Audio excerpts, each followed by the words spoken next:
دم باش evroke 5 ترمه 2021 روژا جیهانیه یا جنگهیه ورین گوداری ev hejayine bken ka çi gotine bu jingeh parastinê Kurdistanê. Dema we xweş bi milletê me hêja. Ez hêvîdarim dengê me bîkêjî we. Bi vê dawiyê bi va rûdanên ku çê dibin em gelekî dilgiranin. Jîngeha Kurdistanê dişewite. Hêvîdarin em hêvîdarin. Ez wek dayîkekê wek xwîşka we ji we hêvî dikim em jîngeha Kurdistanê biparêzin. Em li jîngeha xwe xwedî derkevin. Jîngeh jiyan e, welat bi jîngehê ciwan e. Ez çavê we hemiya maş dikim rêz û silavê xwe bi we dişînim. ڕێزان خەڵکی قارەمانی کورد کوردستان خۆنیایان تەبیعەتێکی زۆر جوانی هەیە ئێمە ئالەم کاتەدا دژی ئۆپەراسیۆن و شەڕ و کێشەین دژی بڕینەوەی دارەکانی کوردستانین ئەم کارەی کە ئێستا دەستی پێکردو خەریکن دارەکانی کوردستان بە تایبەت لەلایەن دەوڵەتی فاشیستی تورکەوە ئەبڕدرێتەوە و ئەیبەن بۆ خۆیان کێشەی هەرە گەورە بۆ ئێمە دروستەکات منیش وەکو ئینسانێک وەکو گۆرانی بێژێک داوا لە خەڵکی کوردستانەکەم کە ئێعتراز بکەن دژی ئەم کارەنا لەبارە ڕاپەڕن و دیسان ناڕزایی خۆیان دەرببڕن زۆر سپاس سلااو ڕێز گەل هێژە ئەبدەمێوە باش ئەژ وەک هونەرمەندێک دەنگی خۆ گەل هەر کەسێکی خۆدان و وجدان و نیشتیمان پەروەر ڕادگەینم بۆ جهێت پەیوەندیدار و هەر کەسێکی خۆدان و وجدان بیت بێک و بشێن دەنگی خۆ بلند بکەین بۆ جهێت پەیوەندیدار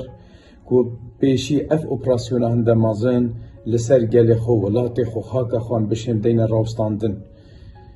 و سێبارەی دوبارەی وێنە حەقیە گەلێک مازن کل خوازایە کوردستانê te girin ku axa kevnar xwazaya kevnar ku bi neheqî tête şinavbirin demografiya Kurdistanê tête guhartin em hêvîdarên cihêt peywendîdarê jîngeha Kurdistanê her kesek bişê dengê xwe rewşenbîr berpirsiyar hunermend pêk ve em dengê xwe bigehîne civata nav netewî bigehîne cihêt peywendîdar em bişên vê neheqiya ser Kurdistanê tête kirin em pêk ve bişên deyne rawstandin ev neheqiya ser axa me sinorêt me gundêt me em pêk ve bişên çarekê bikein dengê xwe bilind bikein vê neheqiya ser Kurdistanê vê bêwijdanî bideyne rawstandin jîngeh jiyan e jiyana xwe û jîngeha xwe biparêze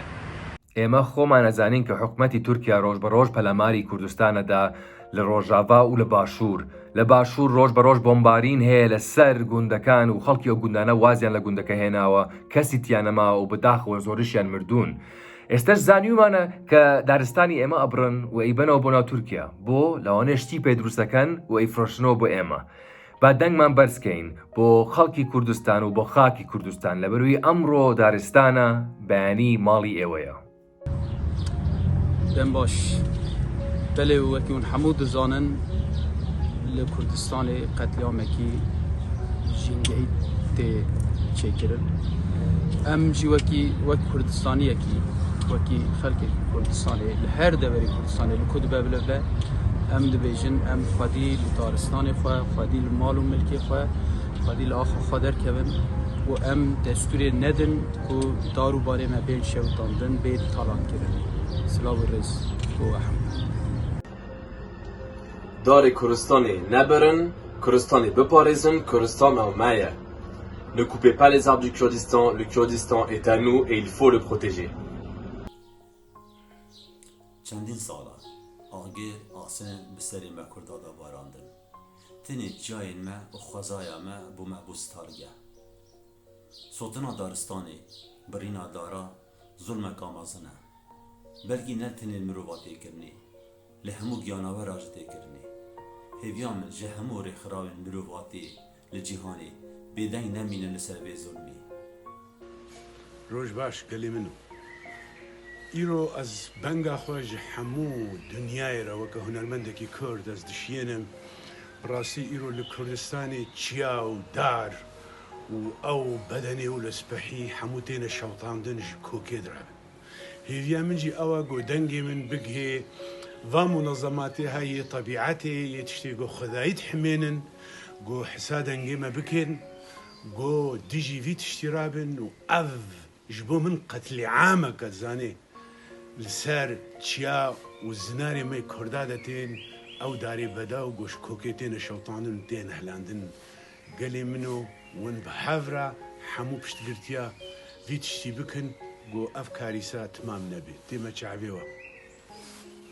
دار کردستان نبرن کردستان بیپارێزن